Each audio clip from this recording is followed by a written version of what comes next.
Hallelujah. Praise God. Praise the living Jesus Christ. Éternel Dieu, nous te disons merci.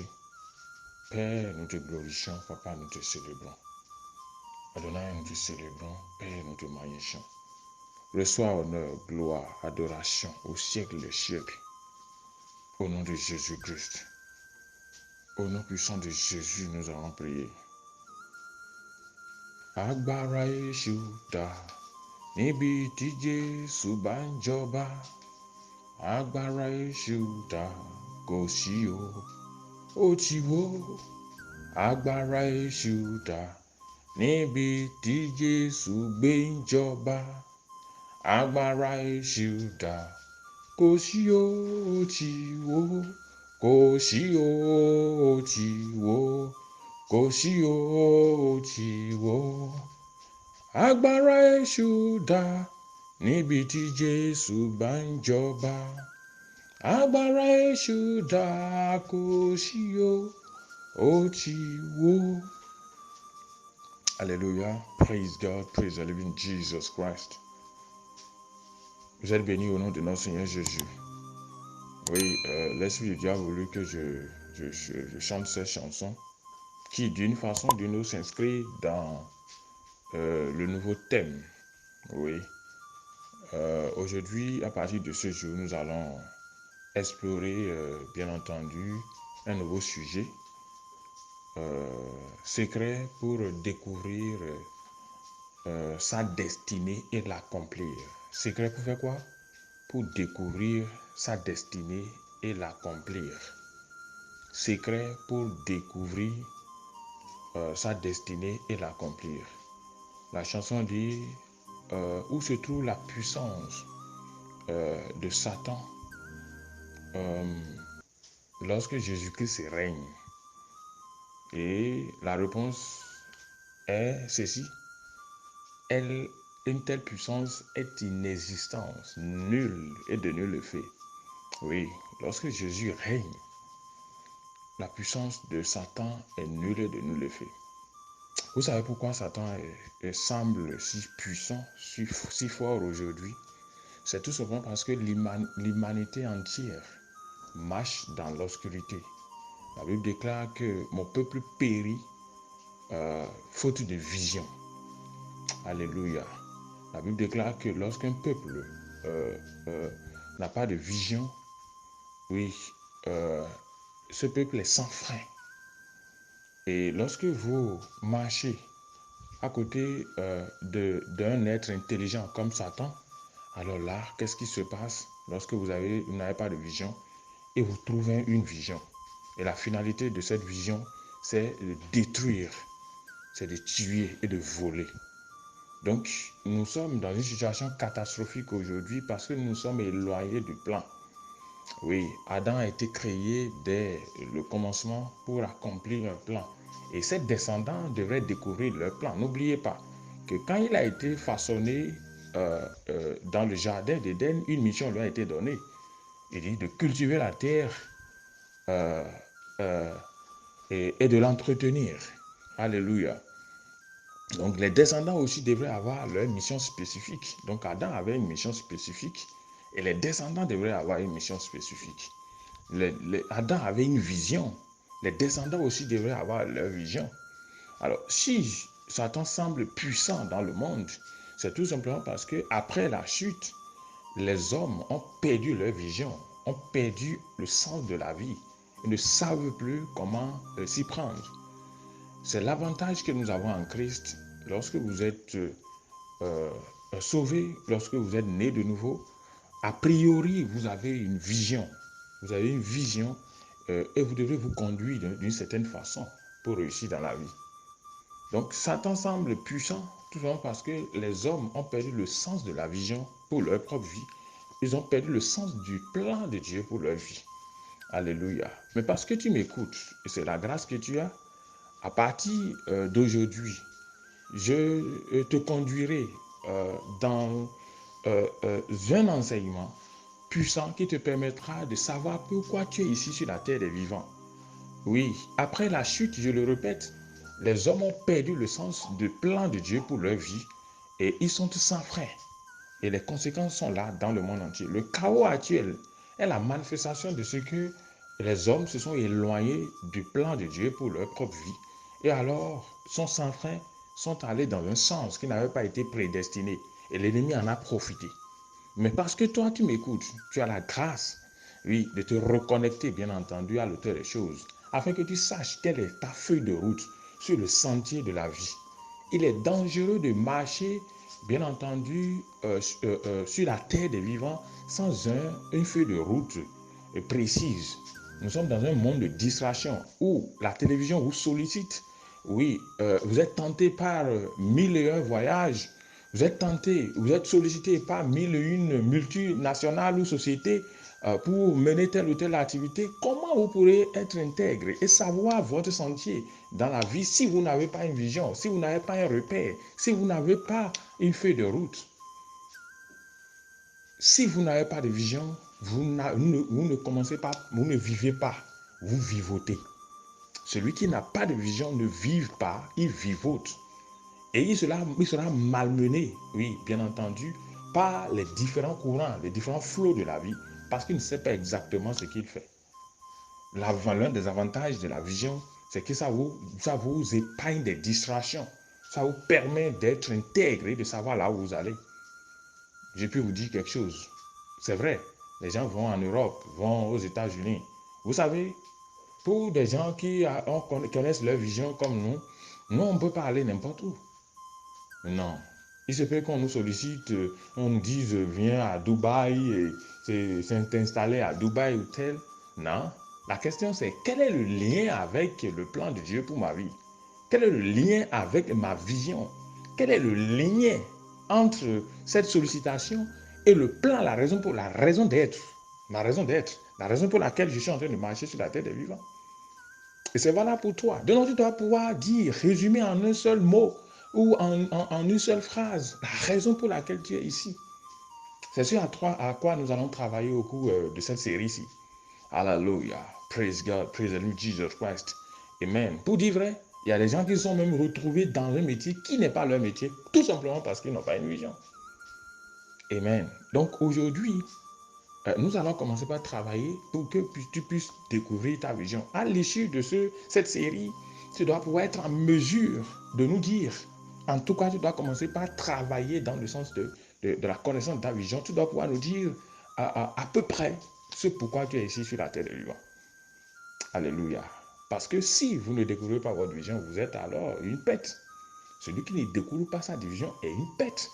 Parce que le sens de la vie, hein, ou si vous voulez, la valeur d'une vie est déterminée par celui qui l'a faite, par l'auteur des choses. Et votre compteur commence par tourner au ciel à partir du jour où vous découvrez votre vision. Sinon, tout ce que vous faites, c'est une pète. Tout ce que vous faites, ça ne concerne pas le royaume de Dieu, ça ne concerne pas Dieu. C'est le jour où vous commencez par découvrir votre vision, vous commencez par faire les pas dans le sens là, qu'on commence par compter, que le compteur commence par tourner au ciel. Sinon, tout le reste, c'est une pète. Quand quelqu'un ne découvre pas sa vision, il n'est pas loin d'un animal. Hallelujah. Praise God. Donc, la particularité de l'homme, c'est qu'il est venu ici accomplir une vision, un plan. Alléluia. Donc, aujourd'hui, nous allons, c'est juste une petite introduction que nous faisons. À partir de demain, nous irons dans beaucoup plus de détails. Je sais qu'il y a une thèse selon laquelle l'humanité entière vient du hasard, d'un Big Bang. Alléluia. Quelle hérésie, quelle folie, quelle hérésie. Il suffit tout simplement de voir la logique et le rationnel qui caractérise l'humanité, l'univers entier, pour se rendre compte que c'est une hérésie. Oui. L'humanité ou la nature par elle-même est si logique que personne ne peut s'imaginer que quelque chose de si logique et de si rationnel vient d'un désordre, d'un hasard. Alléluia. Praise God. Praise the living Jesus Christ. Quand vous voyez la structure d'une plante, même l'organisation, hein, de la nature en général, vous comprenez aisément, bien entendu, que tout ceci ne peut pas venir du hasard. À plus forte raison, parlons de l'homme. Parlons de l'homme. La tête. Pourquoi elle est à cette position? Les cheveux. Oui. Pour nous protéger contre le soleil. Oui. Euh, nos pieds. Oui. La position. Regardez la morphologie de l'homme et vous allez voir qu'il y a une cohérence parfaite. Et quand on me parle de Big Bang, d'un hasard, c'est faux. Alléluia. Vous savez pourquoi j'en parle? Parce que si l'humanité provient d'un hasard, la question de la vision n'a pas de sens. Vous avez compris? C'est une excuse pour le païen de pouvoir dire qu'il n'y a pas Dieu. Mais il y a un être intelligent derrière toute chose. Particulièrement derrière, bien entendu, la création de l'homme. Alléluia. Est-ce que quelqu'un comprend quelque chose? Donc, il est important que vous puissiez savoir que vous êtes ici pour accomplir une vision, pour accomplir un but. Ma question pour toi, est-ce que tu l'as découverte? Parce que c'est à partir du jour où tu découvres cette vision que tu es un homme réellement. Alléluia. Peu importe si tu as renié le milliard, peu importe si tu as 1000 enfants, peu importe si tu as 1000 châteaux, si tu ne sais pas ce pourquoi tu es ici, si tu ne peux pas savoir ce que l'auteur des choses a caché dans les traces de ta main, alors là, tu ne vis pas, tu vivotes. Mais tu as la grâce de m'écouter afin que tu puisses découvrir et saisir le sens de ta vie. Alléluia. Praise God. Praise the Lord Jesus Christ. Donc aujourd'hui, je ne vais pas dire beaucoup de choses. Nous allons nous résumer comme ça. Le plus important, c'est que tu puisses retenir qu'il y a ce qu'on appelle la vision et la direction divine. La vision consiste en un résumé de ta vie tel que prévu par l'auteur des choses. Et la direction divine, c'est ce processus qui te conduit sur le chemin, bien entendu, de cette vie prévue par l'auteur des choses. Alléluia. Je tiens à dire, et c'est super important, que même la science, d'une façon ou d'une autre, approuve oui, l'idée, bien entendu, de la vision de la direction divine. Et comment? À partir des caractéristiques physiques, la science a pu nous démontrer que deux êtres humains ne sont pas, il n'y a pas deux êtres humains ne sont pas identiques. C'est-à-dire quoi? Chaque être humain est unique en son genre. Il n'y en a pas deux. Même si vous êtes des jumeaux, vous êtes différents l'un de l'autre. Vous savez quoi? Vous êtes différents l'un de l'autre. Des études l'ont prouvé. Les études des empreintes de main, des empreintes digitales et palmaires, des empreintes de paume de main, des empreintes digitales ont prouvé que lorsqu'on prend votre empreinte digitale, il n'y a pas deux personnes qui portent la même empreinte dans le monde entier. Il n'y en a pas. C'est vous seul qui portez ça. De la même manière, votre odeur est unique en son genre dans le monde entier. Donc la science peut identifier une personne pour dire cette personne c'est bien elle. Il n'y a pas deux. Vous êtes seul, vous êtes unique. Vous avez compris? Si votre corps peut être unique, combien plus forte raison votre esprit et son expression? Je ne sais pas si quelqu'un comprend quelque chose. Si votre corps, c'est-à-dire c'est prouvé par la science qu'il n'y a pas deux personnes pareilles à vous dans le monde entier. Il n'y en a pas. Vous pouvez vous ressembler comme des écureuils, mais vous n'êtes jamais la même personne. La science peut prouver que vous êtes différent. Il suffit tout simplement qu'on fasse une petite étude sur vous. Alors, ça c'est sur votre corps. Si votre corps est unique, combien plus forte raison votre esprit? Parce que Dieu vous voit à partir de l'esprit. Combien plus forte raison votre esprit est unique et spécifique en son genre. Et son expression est unique. Alors, donc, ça veut dire quoi? Ça veut dire que si vous découvrez votre destinée et que vous l'exprimez, vous serez unique en votre genre. On ne verra pas de vous. Alléluia. Quelqu'un comprend quelque chose? Alléluia. Praise God. Praise the Lord Jesus Christ. C'est de ça qu'il s'agit. Donc c'est obligatoire que tu découvres ton unicité dans un univers divers. Alléluia. Quelqu'un comprend quelque chose? Tu dois découvrir ton unicité dans un univers divers. Oui, qu'est-ce que tu es venu accomplir ici? Le jour où tu es né, le jour où on t'a donné naissance, tu es venu comme avec, bien entendu, une feuille de route, un livre. En tout cas, la Bible nous révèle que le jour où on t'a façonné, lorsque tu es façonné dans le sein de ta mère, Dieu a prévu un livre avec des pages, chaque jour avec sa page. Il a déjà prédestiné ce que tu dois pouvoir faire chaque jour pour pouvoir lui plaire.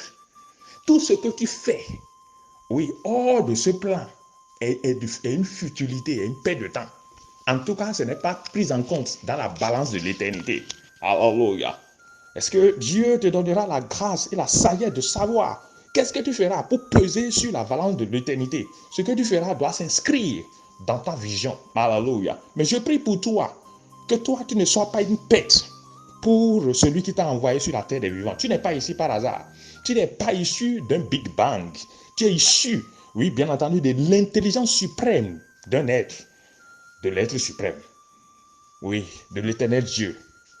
De emitinje emini eminima sheberon arubo ojo oketin kamolaya arabata ribiti aribiti rabata. C'est lui qui t'a envoyé ici.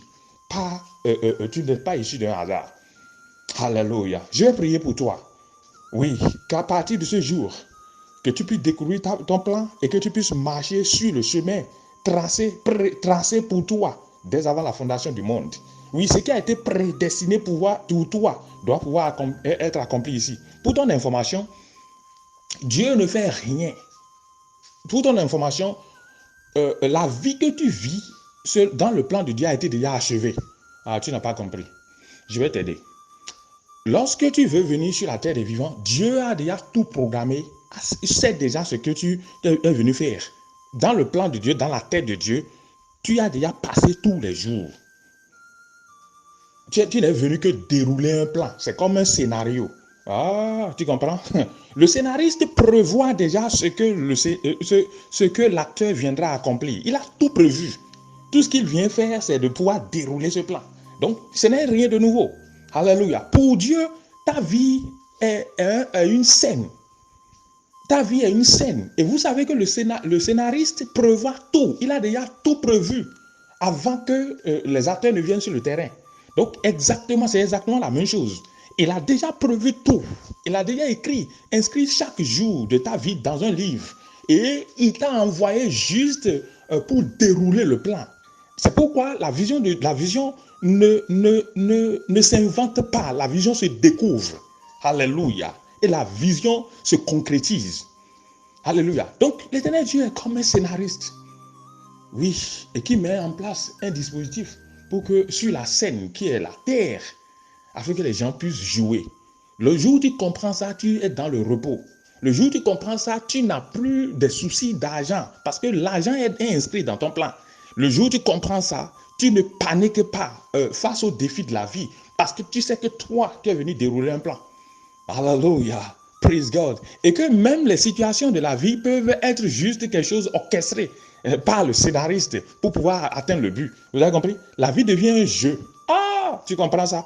Alléluia. Je vais lire 2 versets bibliques, faire un petit commentaire et clôturer pour aujourd'hui. N'oublie pas que nous sommes à l'introduction.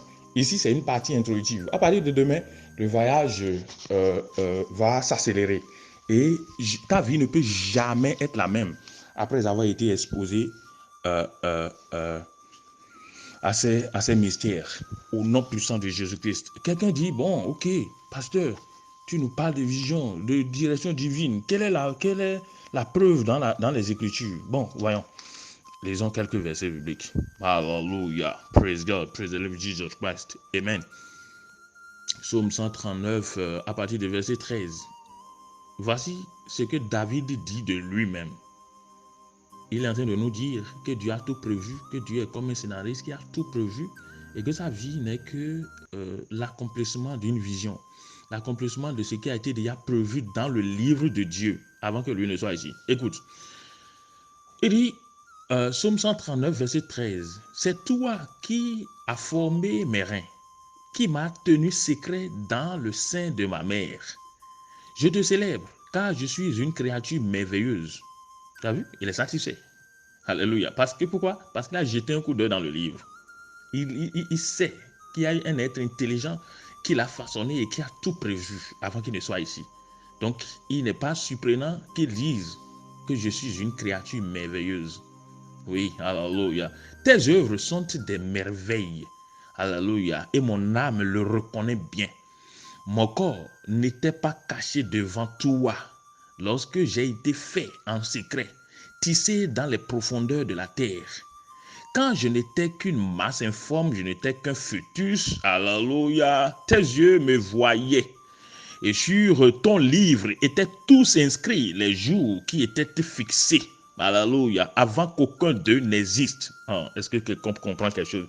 Je t'invite à relire ce passage. Il y a Psaume 139, verset 13 à 16. Ça va changer ta vie.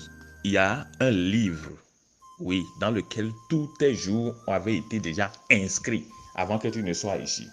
Ceux qui ont cette conscience, oui, ne font que sourire. C'est pourquoi il est nécessaire de se réveiller chaque matin et de le louer. Pour dire, Seigneur, déroule ton plan. Vous ne faites pas d'effort. Pourquoi? Parce que vous savez qu'il y a quelqu'un, un être super intelligent qui est derrière, qui a tout orchestré pour votre gloire. Tu comprends ça? Amen. Et la Bible dit que tout concourt au bien de ceux qui aiment Dieu, de ceux qui sont appelés selon son dessein. Le scénariste connaît déjà tout. Alléluia. Amen. Un autre passage qui nous parle de la direction divine, en tout cas de la vision, c'est ce passage-ci. Jérémie 1, verset 5. Amen. Praise God. Praise the living Jesus Christ. Voici ce que Dieu lui-même dit au sujet de Jérémie. Et tu seras scandalisé en faisant le lien entre ce passage-ci et la vision de Dieu. Il a dit, et vous, si vous voulez, la vision. Avant que je ne te forme dans le ventre de ta mère, je te connaissais. Ah, quelqu'un comprend quelque chose. Est-ce que tu peux te dire ça pour dire, avant que je ne fusse formé dans le sein de ma mère, Dieu me connaissait. Alléluia. Avant que je ne sorte de son sein, oui, avant que tu ne sortes de son sein, je t'avais consacré. Consacré pour être quoi? Je t'avais établi prophète des nations. Ça, c'est Jérémie, ça. Jérémie, lui, il avait été déjà établi prophète des nations avant qu'il ne fût formé. Ce n'est pas quand il a été formé. Ce n'est pas quand il est bébé. Ce n'est pas quand il est né. Avant qu'il ne fût formé. Amen. Il était déjà consacré, établi, prophète des nations. Donc, des milliers d'années plus tôt, Dieu avait déjà un plan. Donc, le jour où au moment où on s'approche quand on s'approche de l'instant où on doit venir sur la terre des vivants, et Dieu donne maintenant un corps. Mais il avait déjà une idée dans sa tête. Il était un scénariste, il avait déjà toute la scène. Mais qui jouera, qui ne jouera pas? Ça, c'est les réglages qu'on fait à la dernière minute. Le jour où tu criais ici, en venant sur la terre des vivants, oui, le jour où tu faisais, tu poussais des cris, oui, Dieu savait, il avait déjà bouclé le plan. Donc, le premier jour où tu, bien entendu, as commencé par respirer, ce n'est pas le jour là que Dieu a commencé par faire son plan. Non, c'était déjà prévu. C'était déjà prévu. Et tout est plat, tout est pas devrait être guidé. Alléluia. Praise God. Je prie pour toi qu'à l'issue de cette série, que tu puisses découvrir ce pourquoi tu es ici et que tu puisses l'accomplir au nom puissant de Jésus-Christ. Je dis, si tu ne découvres pas ton but pour le ciel, tu es une bête. Si tu ne découvres pas ta vision sur la balance de l'éternité, tu ne pèses qu'un poids plume. Mais parce que tu es sous l'autorité de ma voix, une partie de ma vision à moi, je t'ai aidé à découvrir ta vision. Tu n'as pas encore compris. Je suis en train d'accomplir moi ma vision comme ça. En m'écoutant, oui, tu auras bien entendu une certaine appréhension. Tu vas te dire, celui-là sait de quoi il parle. Oui, pourquoi? Parce que l'une de mes missions, c'est moi de t'aider à découvrir ta vision. J'ai été spécialement oui, envoyé pour toi, pour te permettre de savoir ce pourquoi tu es ici. Ça fait partie du plan du scénariste. Alléluia. Permettre, donner la grâce à un acteur, de permettre aux autres acteurs de découvrir ce pourquoi ils sont là, de découvrir leur rôle. Alléluia. Je prie et je décrète qu'à partir de ce jour, parce que tu es sous l'autorité de ma voix, tu cesses d'être une pète au nom puissant de Jésus-Christ. Parce que tu es sous l'autorité de ma voix, tu cesses d'être une pète au nom puissant de Jésus-Christ. Oui, à partir d'aujourd'hui, tu découvres ce pourquoi tu es ici et tu l'accomplis au nom de Jésus-Christ. Tu cesses d'être une pète in the name of Jesus Christ. À l'issue de cette série, de cet enseignement, tu pourras dire en une seule phrase ce pourquoi tu es ici sur la terre des vivants. Au nom puissant de Jésus-Christ, tu cesses d'errer sur la terre des vivants. In the mighty name of Jesus Christ. Si le premier homme a connu sa mission, le but de Dieu, c'est que tu connais ta mission. Tu découvres ta mission dès maintenant. In the mighty name of Jesus Christ. À partir d'aujourd'hui, oui, tout voile qui t'empêche de découvrir ce pourquoi tu es ici et de l'accomplir, oui, est déchiré au nom puissant de Jésus-Christ. Le voile qui t'empêche de découvrir ce pourquoi tu es sur la terre des vivants et de l'accomplir est déchiré. In the name of Jesus Christ. Je commande à ce voile de se déchirer au nom puissant de Jésus-Christ. Si c'est vrai que je peux résumer la raison pour ma raison d'être en une seule phrase, je te donne cette grâce au nom puissant de Jésus-Christ. Reçois cette grâce. Receive it now. Receive it. Receive it. In the mighty name of Jesus Christ. Receive it. In the name of Jesus Christ. Peu importe ce que tu es dans la vie. Tu peux être milliardaire, tu peux être président de la République, tu peux être grand commerçant, tu peux être grand fonctionnaire. Si tu ne sais pas pourquoi tu es ici, tu es déjà une pète pour celui qui t'a envoyé. Ce n'est pas le regard du monde qui importe. Ce n'est pas l'impression que le monde a sur toi qui importe. Ne laisse pas ta responsabilité. Ne laisse pas ta fortune te tourner la tête. Ne laisse pas ta fortune te tromper. Si tu ne découvres pas ce pourquoi tu es ici, tu es une pète. Je commande, oui, par l'autorité investie dans le nom de Jésus-Christ, qu'à partir d'aujourd'hui, oui, je guide tes pas sur le chemin, le sentier de la vie, sur le chemin de l'éternité. In the mighty name of Jesus Christ. À partir d'aujourd'hui, tes pas sont guidés sur le chemin de la vie, selon ce qui avait été prédestiné pour toi. Au nom puissant de Jésus-Christ. In the mighty name of Jesus Christ. In the name of Jesus Christ. Merci Seigneur, parce que je sais, je vois que cette personne, oui, découvre son plan et l'accomplit. Au nom puissant de Jésus-Christ. Cette personne découvre sa vision et l'accomplit. Oh, merci Seigneur. Thank you, Jesus. Thank you, Jesus. Je vois les gens recevoir la grâce, oui, de découvrir leur vision à partir d'aujourd'hui et surtout de l'accomplir. In the name of Jesus Christ. Au nom puissant de Jésus-Christ. À l'issue, oui, vous serez évalué selon comment vous avez été proche, vous avez accompli votre vision ou pas. À l'issue, oui, quand ce sera terminé. Mais si vous ne découvrez pas ce pourquoi vous êtes là, comment vous pouvez répondre à la satisfaction du Père? Vous ne pouvez pas. Mais parce que vous vous écoutez ceci, vous avez la grâce. Au nom de Jésus-Christ, je vous reconnecte à votre plan. Au nom puissant de Jésus-Christ. Au nom de Jésus, nous allons prier. Amen, amen et amen. N'oubliez pas que c'est une série, c'est un voyage. Et bien entendu, les jours à venir, nous renseignerons davantage sur la question de la vision et de la direction divine. Et votre vie ne sera jamais la même après avoir écouté ces choses. Vous êtes bénis au nom de Jésus-Christ, au nom puissant de Jésus. Au nom de Jésus, nous allons prier. Shalom, shalom et shalom.